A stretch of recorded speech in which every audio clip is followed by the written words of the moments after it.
welcome again to my channel. So this is James Violon, and I would like to apologize also sa mga viewers and subscribers ng channel na ito for not uploading a video for a long period of time. It's been a while, I think about 3 weeks or more. So I understand na dapat ang rule supposedly ng YouTube is consistent yung pag-upload ng video, but there are things that we cannot really foresee and hindi natin ma-expect na mangyari, so nagiging busy tayo. But for the meantime, since kakalabas lang ng mga board exam results and pasok ka na naman, I need to share something sa inyo guys about how to effectively prepare yourselves to any exam or particularly sa isang board exam. Could it be licensure for examination for teachers, criminology licensure examination, or any licensure examination na kukunin ninyo or ititake ninyo. Preparation is the key. According to many philosophers that indeed diligence beats intelligence. So it's a matter of who prepared best. Ito yung key natin success ng ating board exam stories. So I'm gonna be sharing you with my 10 tips on how to successfully and better prepare for your board exam. So before I will start, at the end of this video, you will be able to come up with your own strategy kung paano nyo i-strategize yung pag-study nyo at mag-prepare sa board exam. So, of course, I'm doing this video because sa Victorious Training and Review Center, I would like to share this sa mga nagre-review sa amin sa psychometrician, licensure examination, sa LET, sa civil service, and of course, sa criminology licensure examination. So, ito yun para meron tayong nasa capsule or in a nutshell on how to prepare the board exam. Let's start with number 1. The first thing that you are going to do is to first determine your strength and your weaknesses. We are referring these strengths and weaknesses to those subjects na scope ng board exam.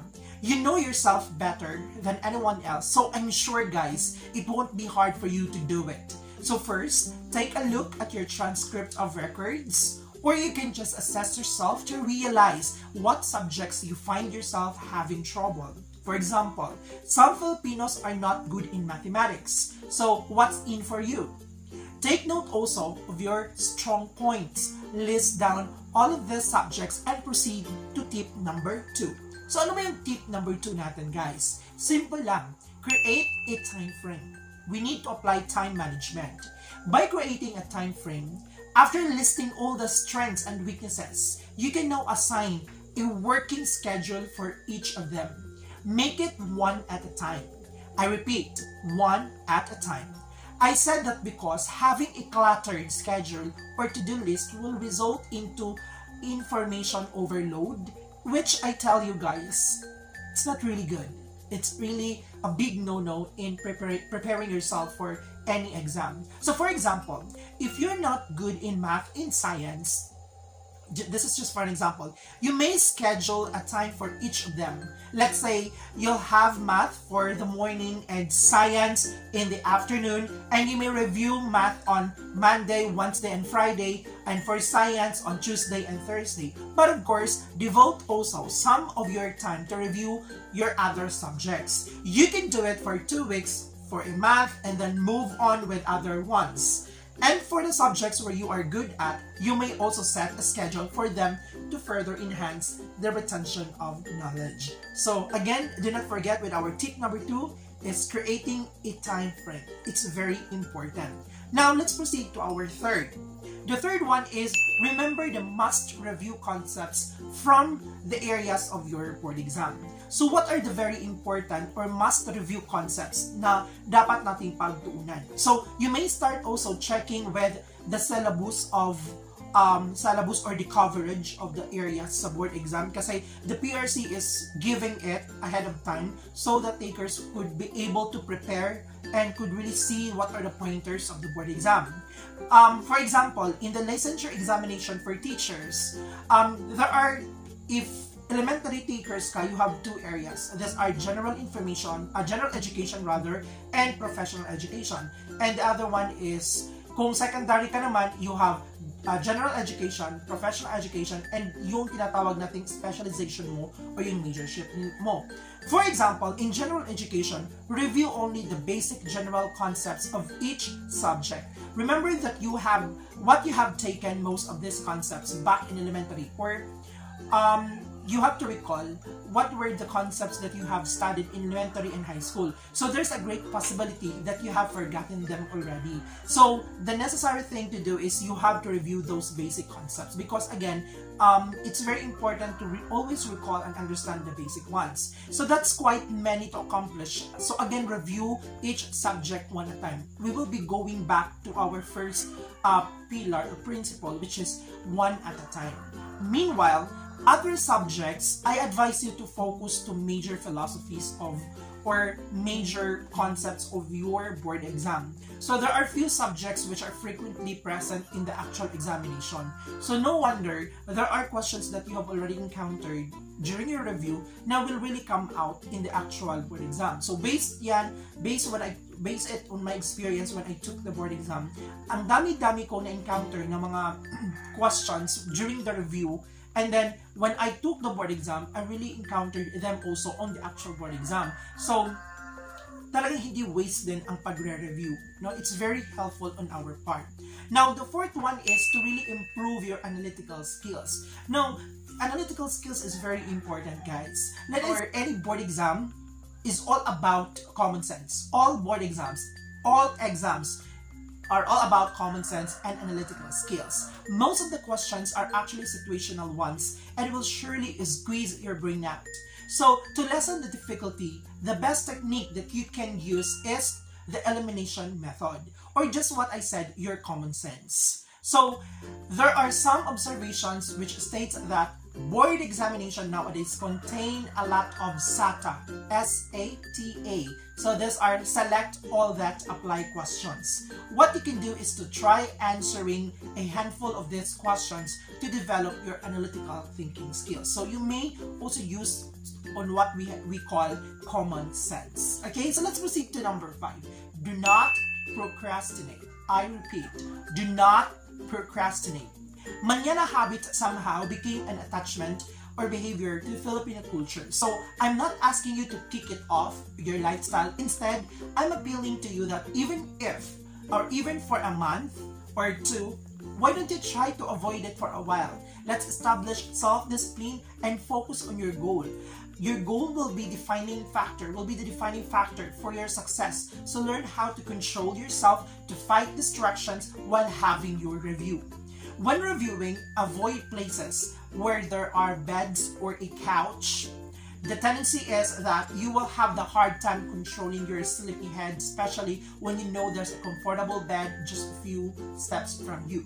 So I suggest you review in a place where you could really focus yourself. Now let's proceed to the 6 tips. Enjoy the review. We cannot do something that we do not enjoy and we do not love. There will be no output of that. So there's no greater feeling than enjoying what you are doing, and if you do, chances are you will be able to remember and understand all things you put into your mind. So it's very important, guys, that you have to enjoy and love what you are doing. And for a fact, alam niyo naman, when you took your course in college, you know that it is a board course. So apparently after you graduate, you really need to take a board exam for you to practice what you have studied. So you have to really enjoy and love it, because that's part of your life and your children's career. Okay, so let's proceed to number 7. Let's proceed to number 7. Take some rest. I know that we are all very pressured and we are very triggered to really pass the board exam. We are really into the idea that I have to do this, I have to finish this, I have to spend all night. You are not a robot and you are not Superman in the first place. If you are, then lucky for you. If you are the type of person who takes a review religiously, then take some time to rest. At the end, you will realize that you should be physically healthy, especially on the examination day.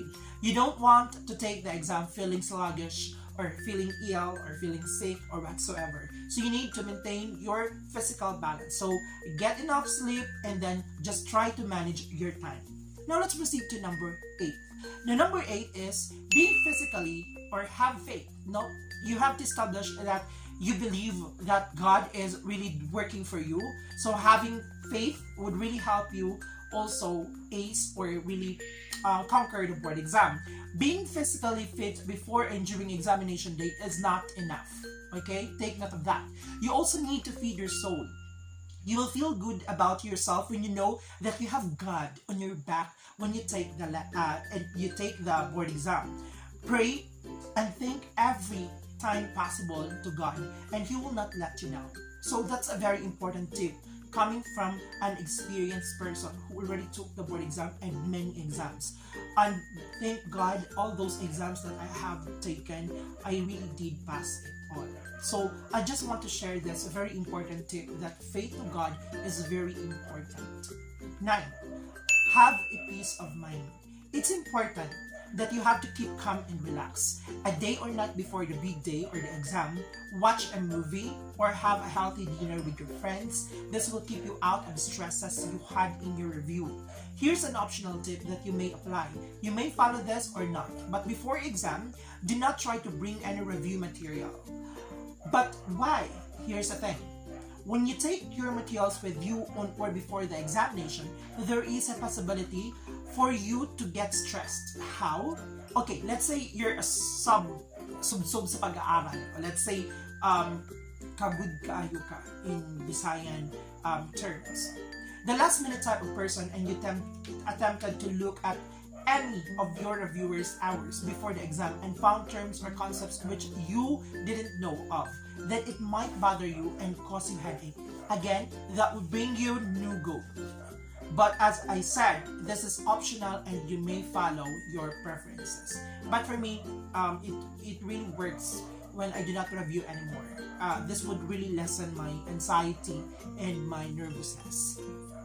And of course, the last but not in the list, the 10th one, just do it. When you are already physically, spiritually, and mentally ready for the exam, which I mentioned on tips number 7, 8, and 9 respectively, then it's about time for you to do it. I mean, pack all the things you need to bring for the exam and prepare yourself for the big day. Leave your gadgets, including your cell phones, as this is not allowed in the examination room. Make sure you have checked your room assignment, set your mind towards your goal to pass the board exam, and lastly, sleep early the night before the exam. As you wake up in the morning, think and ask the Lord for His guidance. And those are my 10 tips on how to prepare the board exam. So I hope that you will be able to apply this and appreciate each tip that I have given to you, because I strongly believe that practice and preparation will always prevent you for a poor performance. So again, this is James Villan, and I'm inviting you all to please subscribe my channel for more videos like this by just clicking the subscribe button, and of course do not forget to tap also the notification bell so that you will be notified for the upcoming videos na i-upload ko dito sa channel na ito. So thank you very much, God bless, and congratulations to all who passed the recent board.